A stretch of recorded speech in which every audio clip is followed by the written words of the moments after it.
கன்னியாகுமரியில் திருவள்ளுவர் சிலை நிறுவிய வெள்ளி விழா. புகைப்படம் மற்றும் ஓவிய கண்காட்சி. மாவட்ட ஆட்சியர் திறப்பு. முக்கடல் சங்கிமிக்கும் கன்னியாகுமரியில் முத்தமிழறிஞர் கலைஞர் 2000ஆம் ஆண்டு ஐயன் திருவள்ளுவர் 133 அடி உயர திருவுருவச்சிலை நிறுவிய வெள்ளி விழாவினை முன்னிட்டு திருக்குறளை பரப்பும் வகையில் புகைப்பட கண்காட்சி, கருத்தரங்கம், பேச்சு போட்டி, திருக்குறள் ஒப்பித்தல், வினாடி வினா ஆகிய நிகழ்ச்சிகளை டிசம்பர் 23ஆம் தேதி முதல் 31ஆம் தேதி முடிய தமிழ்நாட்டின் அனைத்து மாவட்டங்களிலும் நடத்திட தமிழ்நாடு அரசு ஆணை பிறப்பித்துள்ளது.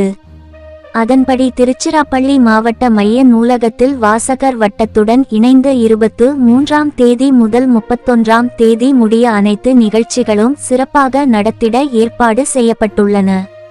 முதல் நிகழ்வாக 23ஆம் தேதி அன்று காலை 10 மணிக்கு திருச்சிராப்பள்ளி மாவட்ட மைய நூலகத்தில் ஐயன் திருவள்ளுவர் மற்றும் திருக்குறள் சம்பந்தப்பட்ட ஓவியம் மற்றும் புகைப்பட கண்காட்சியினை மாவட்ட ஆட்சித் தலைவர் திரு மா. பிரதீப்குமார் திறந்து வைத்தார். கண்காட்சியில் திருக்குறள் கருத்துக்களை பிரதிபலிக்கும் வண்ணம் திருச்சி டிசைன் ஸ்கூல் மாணவர்கள், ஓவியர் கலைச்செல்வன், ஓவியர் ரவிலெக்ஸ் ஆகியோர் வரைந்திட்ட பல்வேறு கண்கவர் வண்ண திருக்குறள் தொடர்பான ஓவியங்களும் புகைப்படங்களும் காட்சிப்படுத்தப்பட்டிருந்தன.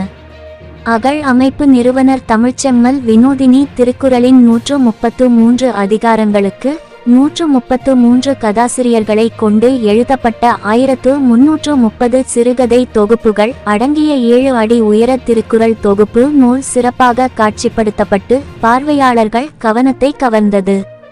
திருக்குறள் சம்பந்தப்பட்ட பல்வேறு நூல்கள், திருக்குறளுக்கு தமிழ் அறிஞர்கள் பலர் எழுதியுள்ள உரை நூல்கள், வழி நூல்கள், திருக்குறள் ஆங்கில மொழிபெயர்ப்பு நூல்கள் ஆகியன காட்சிப்படுத்தப்பட்டிருந்தன. கண்காட்சியை திறந்து வைத்த மாவட்ட ஆட்சியர் ஒவ்வொன்றையும் பார்த்து மகிழ்ந்தார். இவ்விழாவில் கவிஞர் நந்தலாலா, வாசகர் வட்ட தலைவர் வி. கோவிந்தசாமி, தமிழ் சங்கம் அமைச்சர் உதயகுமார் உள்ளிட்ட தமிழ் அறிஞர்கள், திருக்குறள் ஆர்வலர்கள், வாசகர் வட்ட நிர்வாகிகள், போட்டித் தேர்விற்கு படிக்கும் மாணவர்கள் மற்றும் வாசகர்கள் திரளாக கலந்து கொண்டனர். இக்கண்காட்சி மாவட்ட மைய நூலகத்தில் 31ஆம் தேதி முடிய நடைபெறும். திருக்குறள் ஒப்பித்தல் போட்டி, பேச்சு போட்டி, வினாடி வினா போட்டி ஆகியவற்றில் கலந்து கொண்டு வெற்றி பெறுபவர்களுக்கு மாவட்ட மைய நூலகத்தில் நடைபெறும் நிறைவு விழாவில் பரிசுகள் வழங்கப்படும். திருச்சிராப்பள்ளியில் இருந்து நிருபர் எல். பாபுவின் அறிக்கை.